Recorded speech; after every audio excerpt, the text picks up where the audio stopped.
All right, everybody. Hey, Kris Gethin here, and welcome to another episode of the Knowledge and Mileage podcast. Got a very special episode for you today because we have Dr. Pawluk on the other line there. Welcome to the show. Thank you for joining. Thank you for having me on the show. I look forward to our chat. We've got a good chat ahead of us. So Dr. Pawluk is like the world's leading expert when it comes to pulsed electronic magnetic field therapy. Now, if any of you that have followed me for a while, you'll know that this is something that I've been actually applying to myself for several years now. I came across PEMF several years ago when I went to, there's a place here called Active Health and Wellness. And there's a doctor there who actually introduced me to PEMF initially. And as I was preparing for Ironman events and ultramarathon events, I was coming up against a wall of strain, inflammation, and overtraining because I was still training as a bodybuilder. However, I was now training as an Ironman triathlete and an ultramarathon to do all at the same time. So I found that this treatment really did help with me, like not immediately, but over time of consistency with doing that. And then since then, I've been introduced to a couple of different forms of PEMF from Dr. Pawluk. And that is a BioBalance. I've been using a BioBalance, what's like a bed. It's a mat, I should say. And my fiance is very upset that I have that in my living room all the time because she's like, can you put that away? And I'm like, no, I have to use it every day. So I might as well just leave it out there. And another one is called a flex pulse. Now, when I try to explain this to a lot of people, I'm probably kind of losing them along the way. So I thought it'd be perfect to have you, Dr. Pawluk, to explain this for our listeners and viewers here today. So could you tell us just a little bit about yourself, your background, and how you got introduced to PEMF yourself? Sure, thank you. I was a family physician. I shouldn't say was, I am a family physician. And I had done family medicine for a long time. I worked in a larger medical group with a bunch of other family doctors. And we shared patients frequently. So what happened is that we had several patients in a row, one after another, within a couple of weeks, who were admitted into the hospital with gastric bleeding. One of them almost died from the gastric bleeding, and they all had one common factor, and that was what we call non-steroidal anti-inflammatories. They were using ibuprofen, fairly large amounts of ibuprofen on a regular basis. And ibuprofen is well known, as is aspirin and Aleve and medications like that, to cause gastric irritation. And so they almost bled out. And I said to myself, I said, this is what I call stupid medicine. Right? We're possibly killing people. Now, as it turns out, there's about 30,000 people a year die from ibuprofen. Wow. With gastric bleeding. And in fact, the government now has begun to peel back their recommendations for people to routinely take aspirin to prevent strokes and heart attacks, because most of the people who need it are in fact over 65. And they're the ones that are the highest risk of gastric bleeding. So I said, well, we're treating pain with these medications, causing kidney damage and also causing the gastric bleeding problem. So I said, we got to do something different. So then I went outside the house of medicine. I said, we don't have good solutions in medicine because what were the other alternatives? Procedures or opiates. And we don't want to do opiates if we don't really need to. I mean, that's the last resort, typically in medication, most of the time. So I said, well, what can I do different? So I decided to study acupuncture. So I was at MD, and I decided to study acupuncture. And when I did that, I discovered there were only about 300 medical doctors in the US at the time, and that was around 1989, who had learned acupuncture. So we were a small group of people who were learning acupuncture. But when I finished my acupuncture training, because it was 1990, people would come at me like this: no needles, right? Who wants to have needles put in? Now, the needles in the US, at least, are very hair thin, so they're like virtually painless to put in. And they're still effective, but they're still, people didn't want needles. So I said, what can I do instead of needles to do acupuncture? And I discovered little magnets. So you could put little magnets on acupuncture points, like on the hand, or other places in the body to actually do acupuncture-like treatment.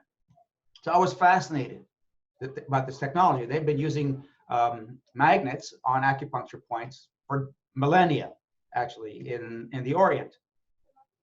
And then I started using them for other things, other problems. And I discovered that they would help problems or pains in the body that were not on acupuncture points. I said, well, this opened my eyes up. What else is going on here besides acupuncture? And I started working with other types of magnetic systems, putting magnets all over the body, different places, including the back, the head, shoulders, irregardless of the acupuncture points.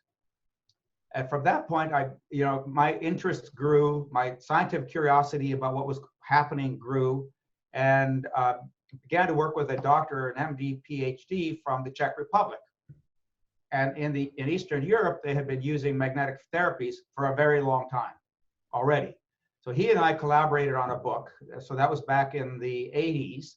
The book basically was called A Review of the Research in Eastern Europe, of 30 years of research in Eastern Europe. So the Eastern Europeans had been using this already for 30 years in 1980.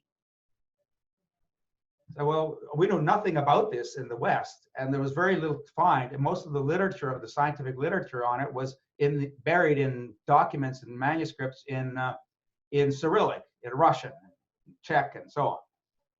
So we collaborated and wrote a book about it, and I began to acquire body-type pulsed electromagnetic systems. So what I was talking about was little magnets, like little fridge magnets that you could put on the body. And now we shifted to whole body magnets, and they were even more interesting because the magnetic fields are pulsing. And we discovered, and the little magnets don't go very deep into the body, so they work very shallow. So I was not entirely happy with everything that we could do with them. Every discipline, everything you do, you eventually hit a wall. You'll find out its limits, find out what it can't do. Well, this is such a wonderful technology. I said, well, we need to be able to expand the value of this technology. And I started working with these whole body magnetic systems and other pulsed electromagnetic systems. So the BioBalance is a whole body electromagnetic system. The Flex Pulse is a small local magnetic system. The value of the Flex Pulse is its battery operated. Now, magnetic fields go through the body completely. Pulse magnetic fields, because they're pulsing at a certain frequency, and they have a certain wavelength. As they pulse, they pass completely through the body. The body, nothing in the body stops the magnetic field. Imagine it's like the wind blowing in the trees. You don't know it's there unless you see the leaves moving. But does the wind stop in the tree? No, if it's strong enough, it'll blow the tree over. Right? So the wind just moves on through.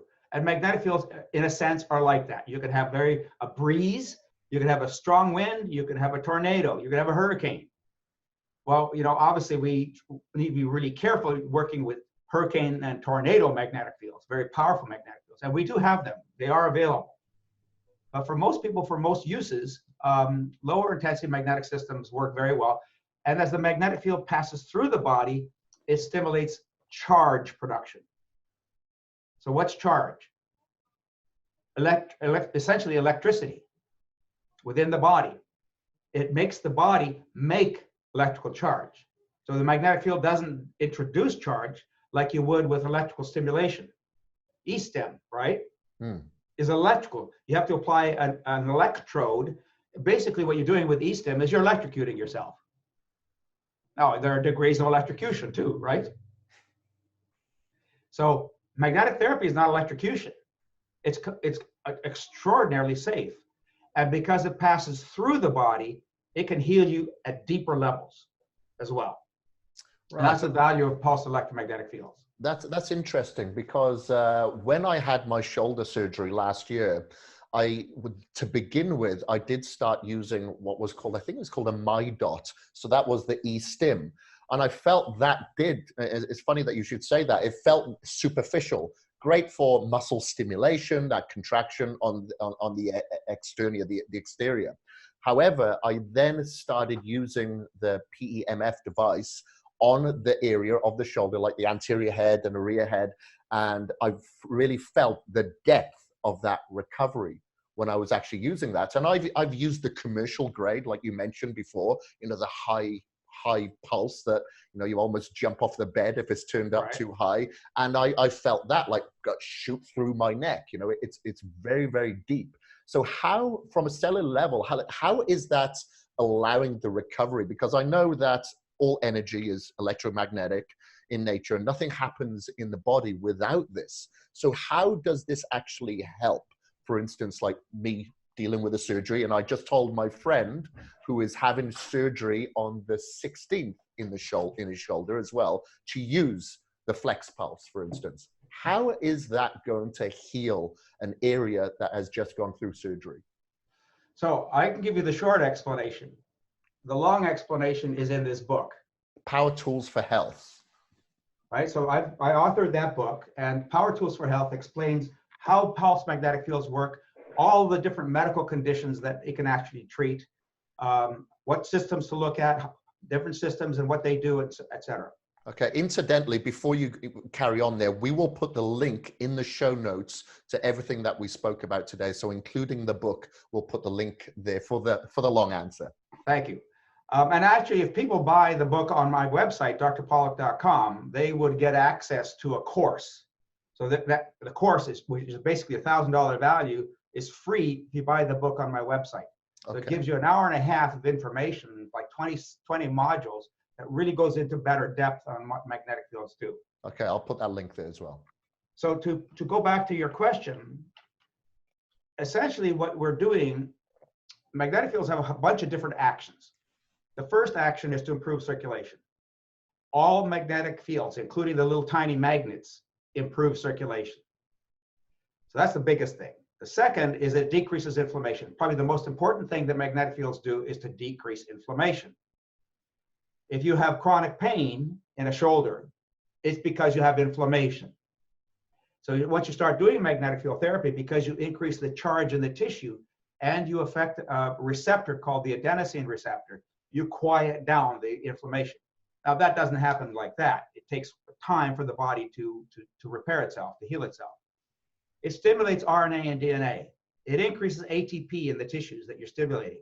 So athletes who are doing any kind of athletic work, if they do magnetic field therapy, especially whole body, before competition, they do much better, because now you're sort of amping up the tissues with ATP, which is then used short term for your activity.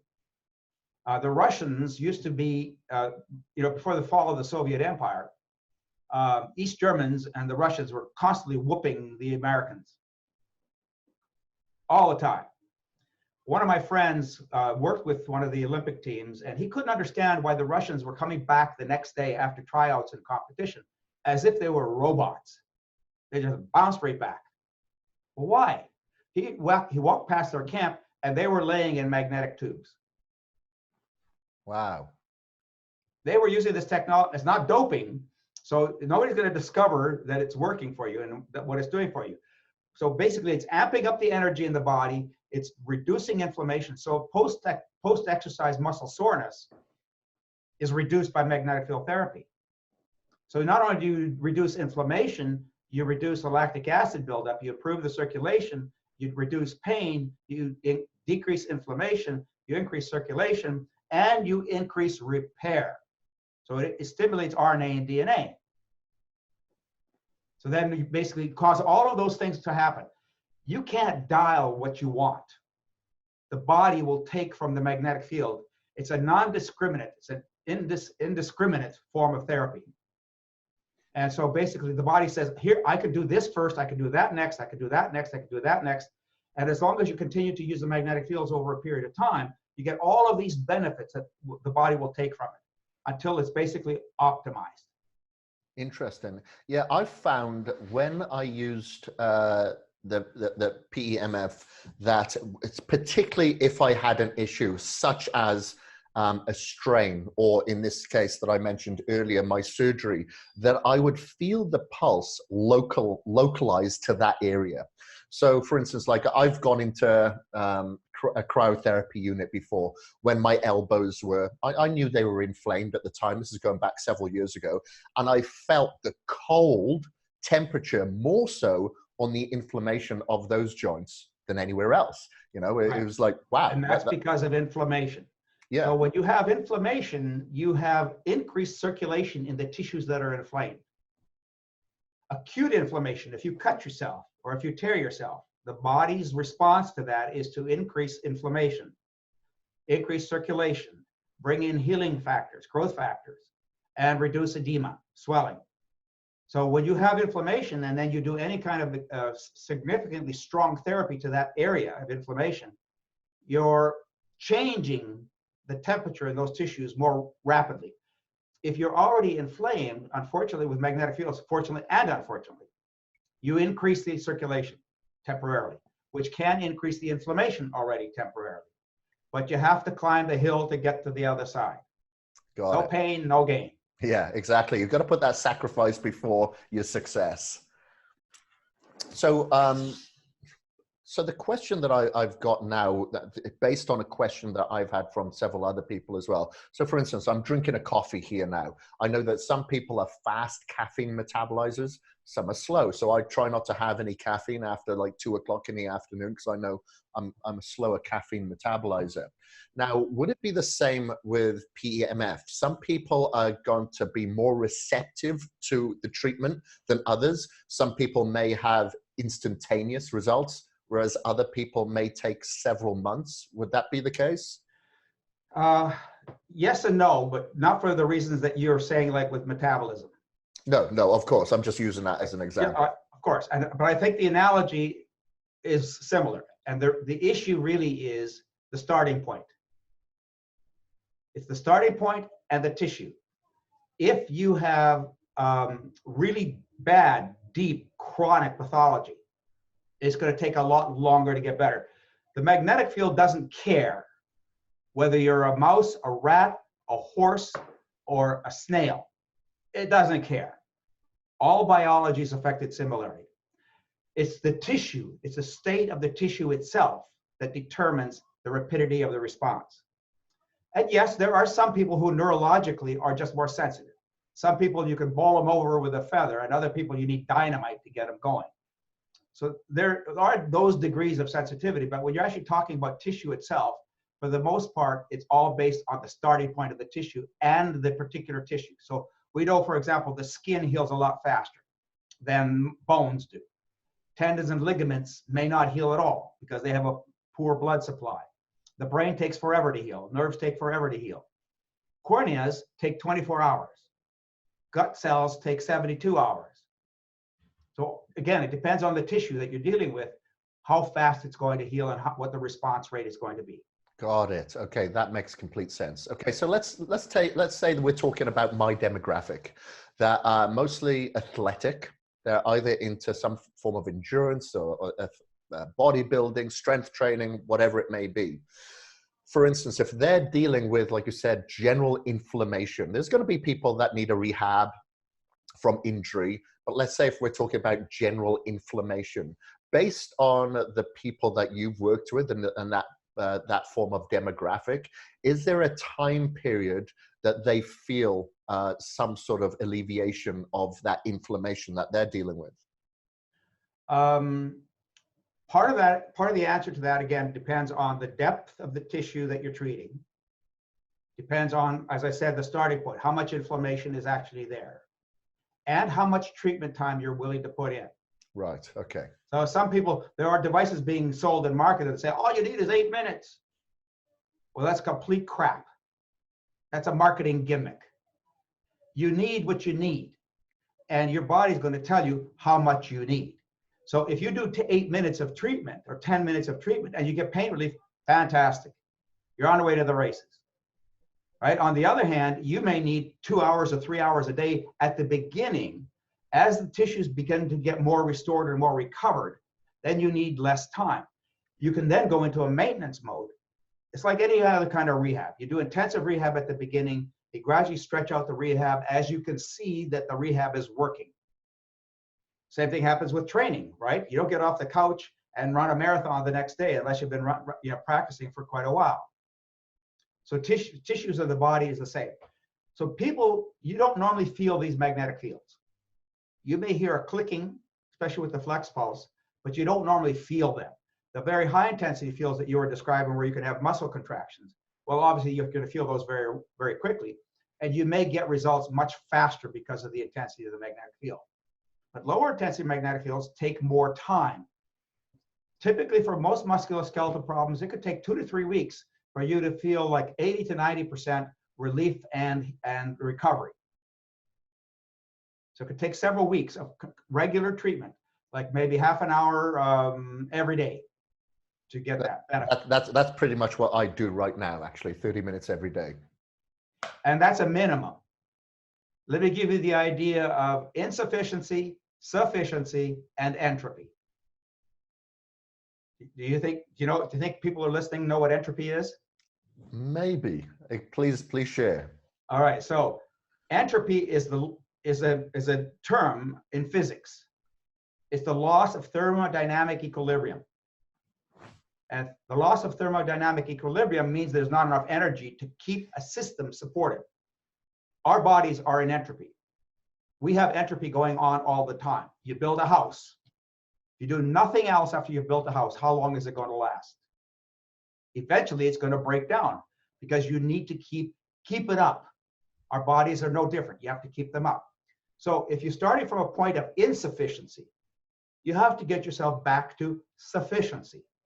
And it's going to take whatever it takes. Your body's going to tell you. But once you're sufficient, you ain't done because of entropy. Then what you have to do is you have to match the entropy to the level of your body, where your body is relative to entropy, in terms of how much you need to get that slope of aging, the slope of damage, back up again. And athletes are probably in the worst category.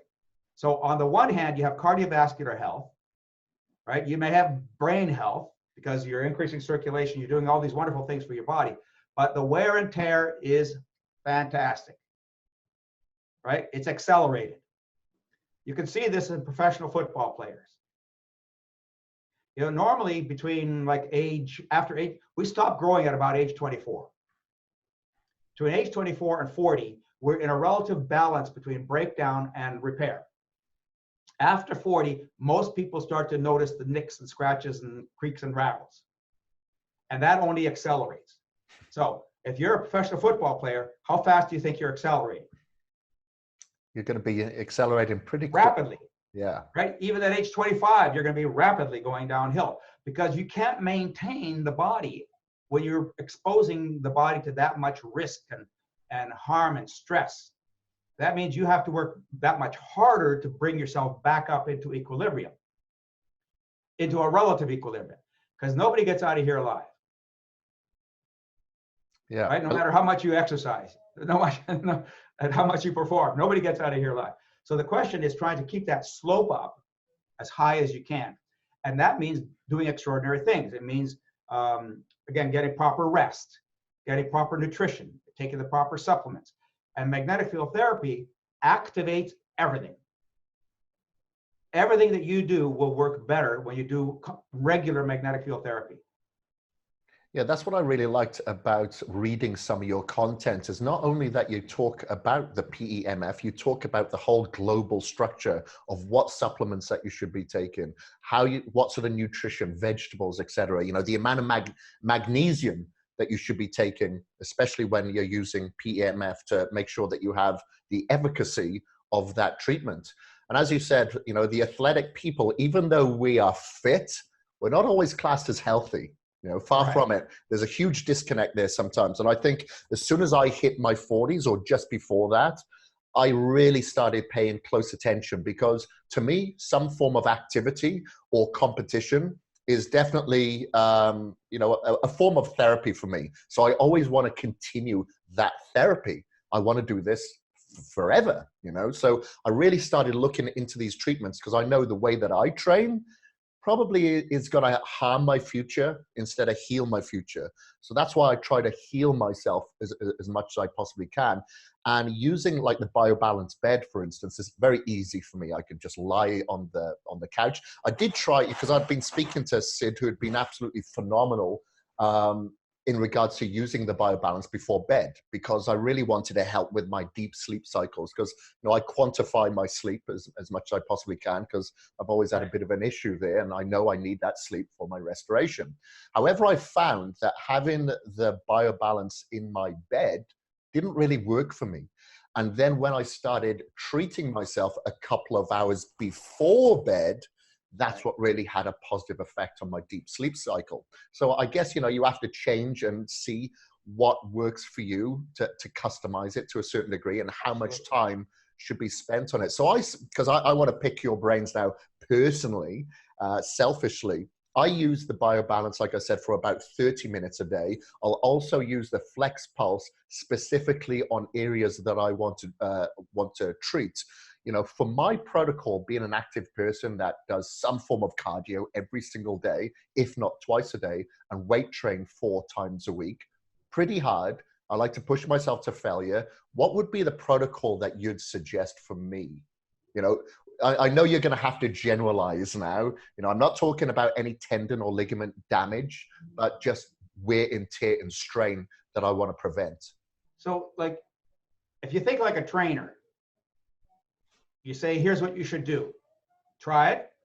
Then we adjust the protocol based on the response. So if you have a tool like the BioBalance, you know that it's got limitations. It isn't one of these very powerful systems. Therefore, you might need to work harder with it. Got it. So it is the difference. It's basically, if you're looking like a battery charger, it's a trickle charge, or like you said, you've got like the high charge that you'd get in some other devices. We're at exactly time to take the trickle charge. So that tool is a very useful tool, but it does have its limits relative to what your objectives might be. So if you got wasted by competition a day ago, and you didn't do enough treatment time. So for example, if you're in competition or after training, you should do a session. I recommend people do sessions before training and after training.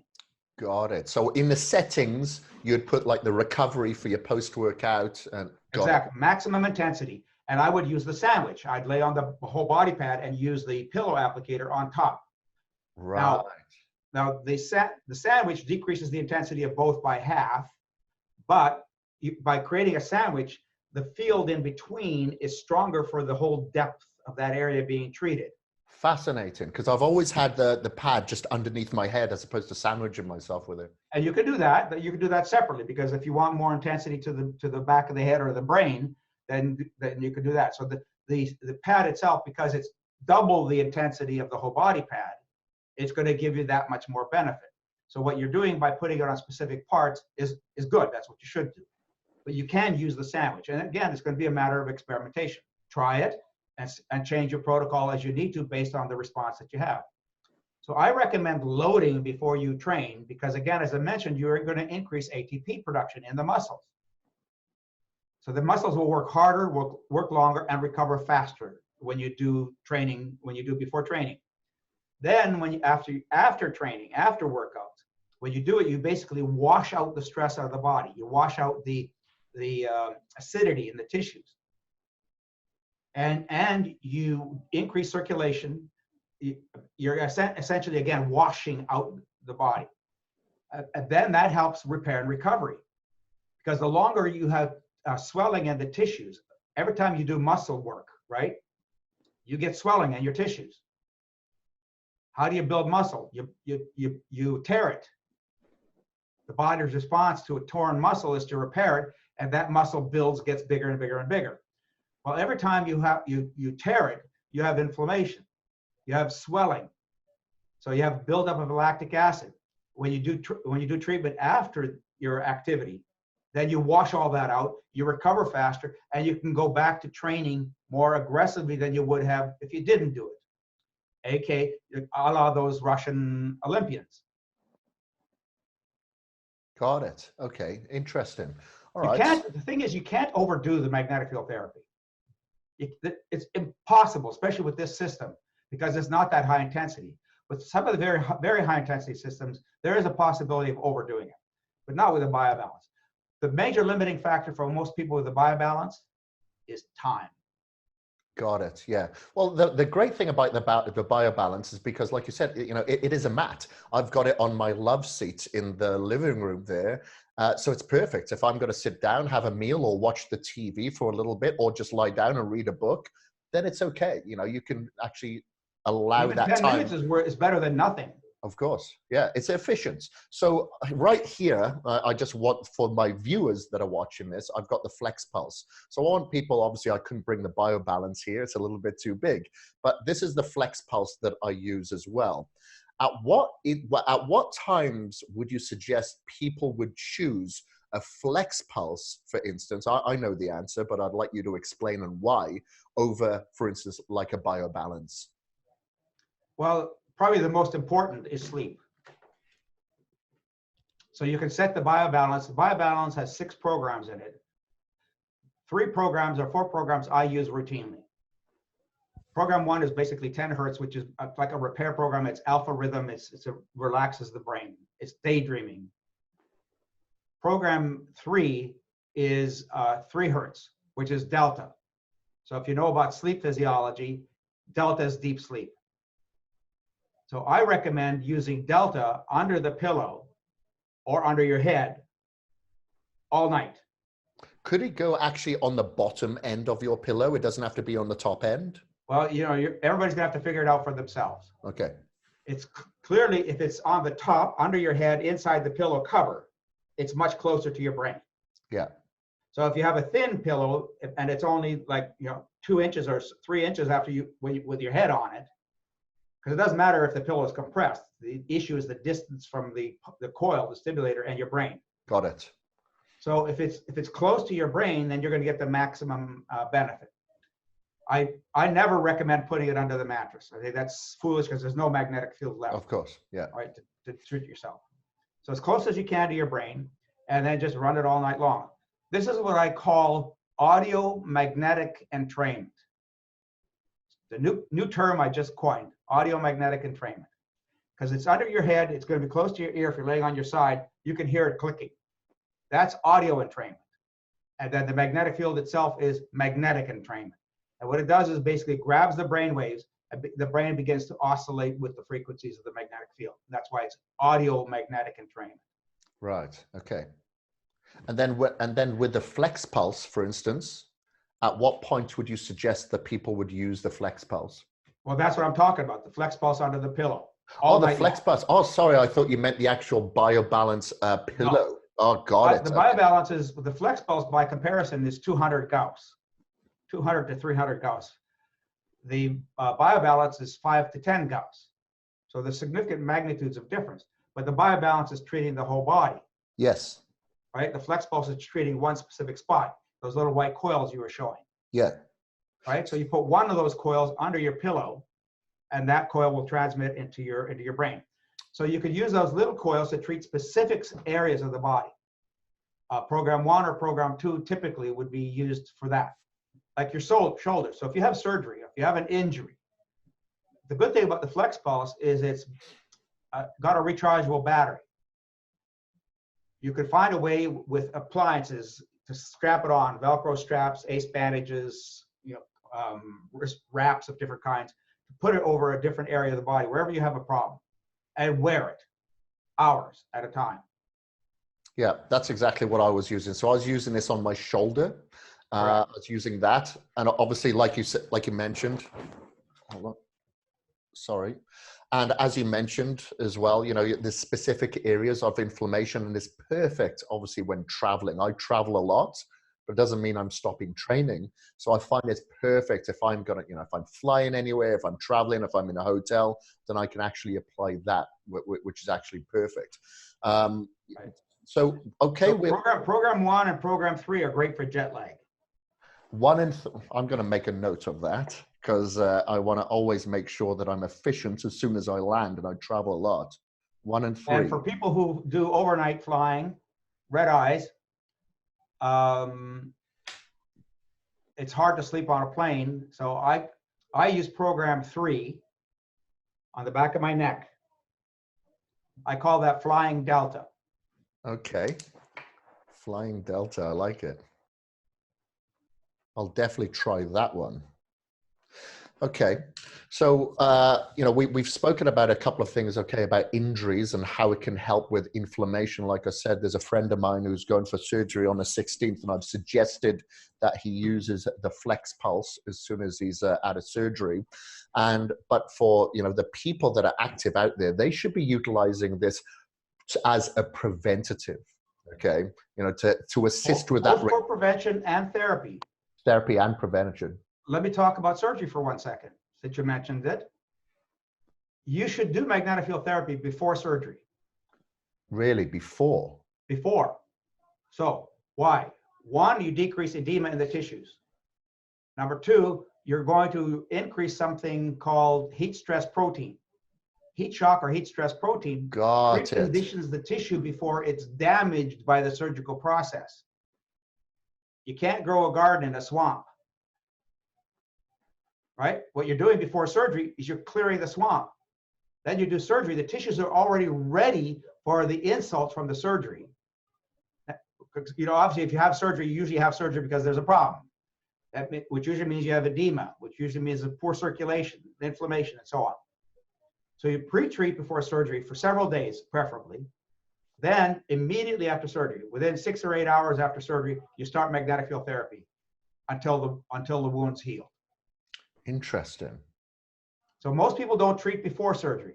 Yeah, I never did. I just treated straight after.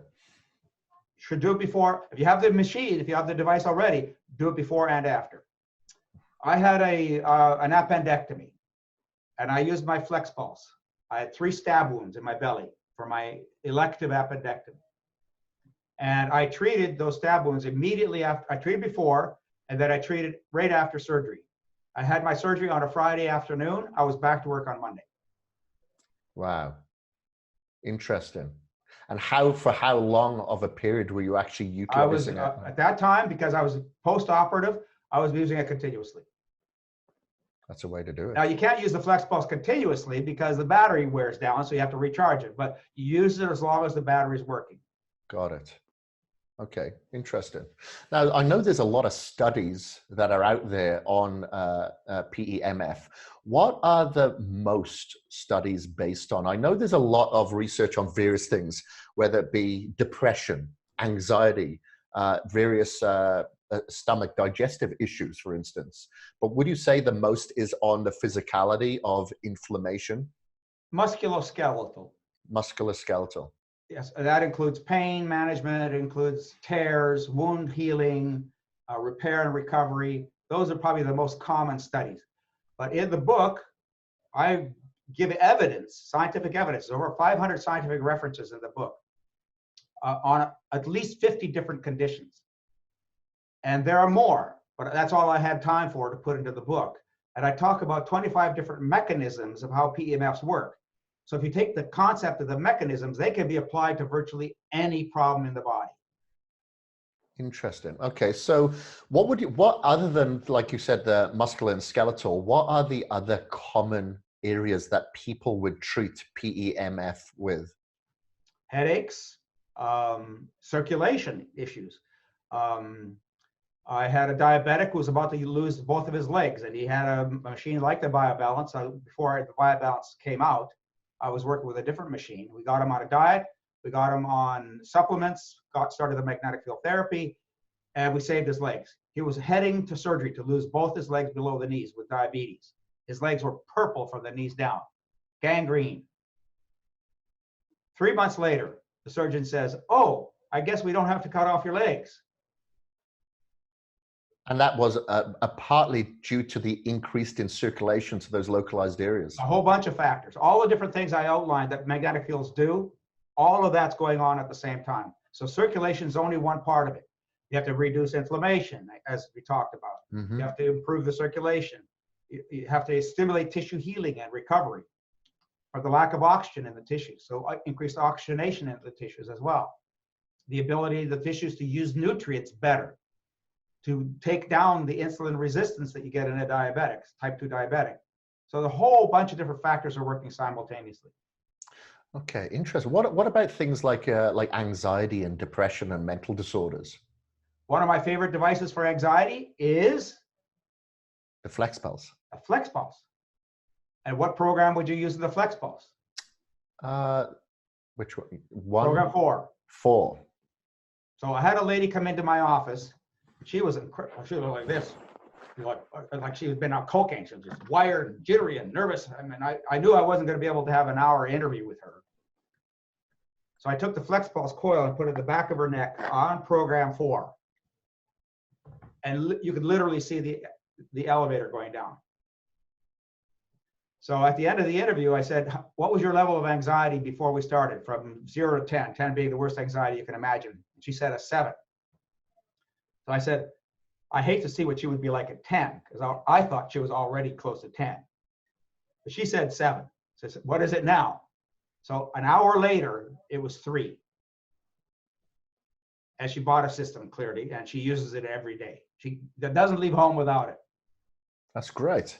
And are there studies as well that have shown the research with PEMF and like various things like depression, anxiety? There's a whole section in the book on anxiety. Interesting. Anxiety, PTSD, and panic disorder. In fact, actually, we just did a write-up about it. It's on the website. Okay, all right. We'll put a link to that in the show notes as well. You know, because one thing that I do notice, especially in my industry, you know, there's a lot of insecurities, I'd say, and with the insecurities come anxiousness, depression, all sorts of disorders. I think especially as we're dealing with the increase in social networking, you know, people are quick to compare themselves to others. Yeah, exactly. Yeah, yes. And fall short themselves. And I just see more and more people just dealing with some type of depression, and they find themselves doing more and more physical activity to try to alleviate that. When, you know, there's so many various factors that, you know, can come into play, whether it be environmental or anything else. So, you know, I'm always looking, because, like, you know, I'm not the happiest person in the world, but I can be 5% happier. I'm not going to compare myself to somebody who's always happy, but I'm like always Dalai Lama.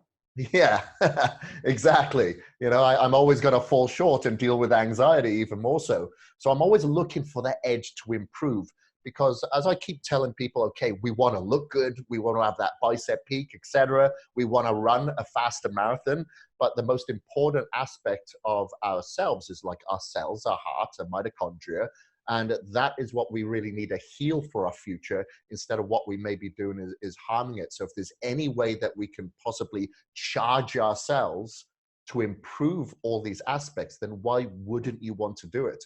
Because at the same time, if you are a physical specimen that wants to work out and want to continue to do so when you're 70, 80, 90, 100, then you need to do everything that you can right now to ensure that your life is still adventurous as you get a little bit older. And these are just all of these great, you know, we quote unquote biohacks that we can implement ourselves right now. You know, why wouldn't you do it? We spend a lot on supplements, we spend a lot on nutrition, and rightfully so. However, there's a lot of other areas that we need to treat that can, you know, really heal our future as well. So I know that you deal with a lot of various people within your clinic that would use the Flex Pulse. Would you say it's more the athletic community that actually benefit from it? No. No, not at all. I don't care whether you're a dog, a camel, a snail, or a human. I mean, we treat animals all the time with magnetic field therapy. I think every human should have a PEMF system, because every one of us is dealing with entropy. Whether you're on the couch or not, whether you're an average person and just living an average life and then reasonably fit, even though you're not doing all the fitness stuff, you're fit. And everybody, but we're all aging. We're all having problems with entropy, everybody. So that means there is nobody on the planet who shouldn't be doing magnetic field therapy. Not everybody can afford it. We just have to make a decision that we want to spend the money to optimize what we're doing. Because what we're doing with nutrition is necessary, but it's not sufficient. You know, again, it's not going to help you entirely with entropy. If you're missing something, then you need to replace it. But that doesn't mean that you're up to where you should be optimally. And that's where the PEMFs come in. Got it. Yeah, like it makes everything that much more efficacious. Like you said, if you're eating well, which is very hard in this day and age, knowing with with the overharvestation and overpopulation of the world, and if we're gonna, we could go off into a rabbit hole here and talk about pesticides, herbicides, glyphosate, and pollutants and heavy metals, etc. But if you have everything down to a T, if we are not increasing that efficacy or the absorption of those nutrients, then obviously it's got to be, basically shot into the wind. So this can actually help with that absorption, that efficiency. And I'll put, like I said, links in the show notes as well, where you talk about nutrition and supplementation as well, and to the book and your website. And like I said, I've personally felt great results from the Flex Pulse and the BioBalance, and beforehand as well, when I started being introduced to PEMF, and knowing that, okay, I am not going to slow down anytime soon. I am going to continue to kind of abuse myself with the physical stress that I put upon my body, but I want to ensure that it's not abusing myself for the future. So thank you very much. I really appreciate all your work and what you're doing. Thank you very much, Kirk. I really appreciate it.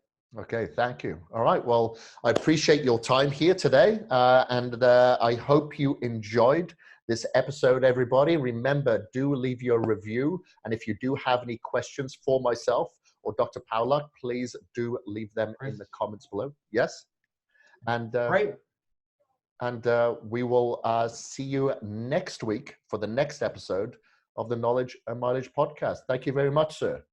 Thanks, Kris. Thank you again. Keep up the good work, and I wish you great health and a long life. Thank you, sir. I appreciate it. Let's hope for the best.